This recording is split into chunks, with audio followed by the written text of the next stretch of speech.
What's going on, y'all? It is Lucius with another video blog. It's been a fucking minute since I've done one of these. I've been so busy. I've just been in like transition and all kind of stuff. So decided to go ahead and do a video today while it's looking like Resident Evil outside right now with all the fires going on. So shout out to all the firefighters that are out there, you know, trying to put this thing out, not only just here in Oregon, but also in California and in Washington. And I think I heard something about Colorado. I'm not for sure. But anyway, I just wanted to jump on here. I'm going to be doing some more videos soon. I'm going to do some more stuff in regards to the Anunnaki.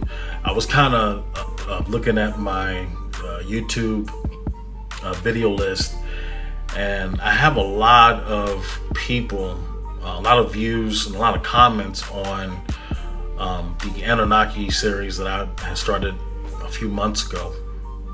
So I want to continue doing that and sharing some more insight on that in regards to how the God of the Bible is composed of these two brothers, these two Anunnaki beings known as Enki and Enlil, and how, because for me, what was like very interesting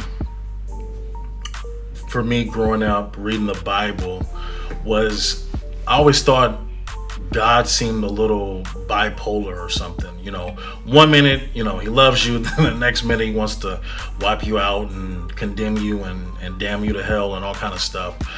And for me, it was very humanized, in my opinion. Didn't really seem like for a being to be omnipotent and loving and stuff. He seemed very conflicted. So when I started to do more research on the Sumerian tablets, and everything just really made a whole lot of sense once I started digging deep into the tablets and finding out a lot of information in regards to things that were copied like just about word for word, which is part of the reason why they changed their name when they turns it into the Bible. But you know what's very interesting for me is once I got into, because I realized that supposed like Hebrew, or what was known as like Paleo Hebrew, because I had this Paleo Bible that I had back in, oh my gosh, I think I bought it back in like 2009, 2010. And when you look at the writing and then you go and look at like ancient Phoenician writing, it looks the same. It's like similar, you know. And when you realize that, you know, the supposed Hebrews were supposed to live in the land of Canaan, well, the Canaanites spoke Phoenician, so it will make a lot of sense that, of course, the supposed Hebrews, which to me are just nothing but just a group of Sumerians who wrote in that particular language. So once I realized that, I started putting all the pieces of the puzzle together, which is why I kind of speak briefly on it in my book, my first book, Book Remembrance, and I tend to dive a little bit deeper into some of the other books. But what I want to do is I'm going to start doing more videos on this information, and I also plan to do some kind of like Q&A type things for my book, my first book, the Book of Remembrance, and speak on a few topics that are in that book.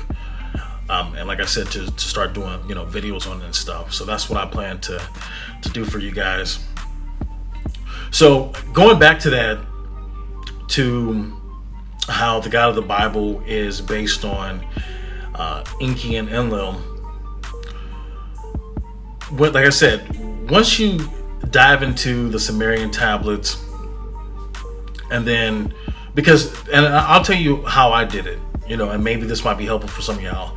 So what I did was I had the Bible, and then I had the Sumerian tablets, and literally it's just about word for word. Oh, I know what I was about to say. So going back to the name changing. So when I started to dive deep into the origin of where like the root of the names come from, it, like, honestly guys, it led me to the Sumerian tablets. That's what I wanted to share, was that it led me to the Sumerian tablets. So I had to learn supposed Hebrew or Aramaic, and then also learned Greek. And when I went back to the origin of the names, it literally took me back to the Sumerian tablets. So then you start to realize that there was a lot of what's known as not translation, but they call it transliteration, when you're just literally just transform a word to a whole different type of word or a whole different type of name. And I remember when I had I was bringing, like, back during that time frame, back in like 09, 010, I remember, bringing it up to a few people that were, in ministry and stuff. And I asked them, like, how is it that we can call people a different name? And this is what's funny. The excuse that I got from these people who's supposed to be, people that's supposed to study the Bible and all this kind of stuff, all they told me was that the only reason why we don't say those words is because, we have to translate it into English. But it's funny how in English I can pronounce these words pretty well. Like, for instance, like Inky or Enlil. Why did we have to change that? Or they will say something like, oh well, nobody knows the name of God, but yet ancient humans knew the name of the different gods and goddesses that were around. So how many more lies do we have to keep going, and how much more bullshit we got to hear from these supposed leaders of ours that are supposed to be leading us down a particular path, and they're just not doing a great job of that. So that's why it takes those of us to study and to educate ourselves, so we can learn the truth, and then we can dive a little bit more deeper into what's really going on. Because I feel like it's very important, especially in this transition that we're in. We're really in a major turning point, going into a whole new age. We need to have more truth come about. We need to share more knowledge so that we all can be informed, because there's a lot of things that deal with everyone, and then there's things that don't deal with everyone. We are all on different paths, but there is a truth that if you're in a human body, this has to deal with you. It doesn't matter what your beliefs are. It doesn't matter what you want to deny.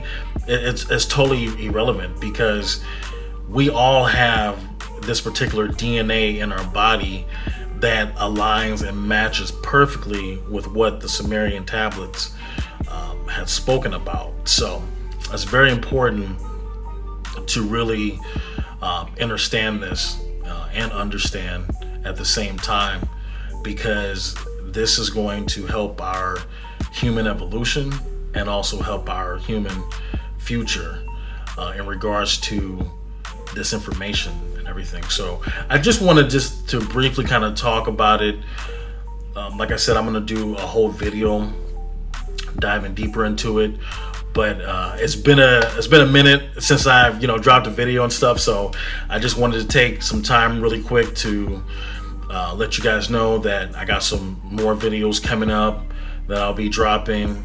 I'm going to shift gears and start talking more about the Anunnaki. I feel like there's still a lot of misinformation out there. And so I've had like a few people make some comments on my last Anunnaki video, and even had inboxed me and stuff. So I'm going to start talking more about the Anunnaki and the things that I've discovered, and kind of show how I match a lot of things. And if you guys haven't had a chance, definitely check out my book, The Book of Remembrance. I'm looking to, I think what I'm going to do here soon is I'm going to do some kind of drawing, and I'm going to give out some free copies of my book soon.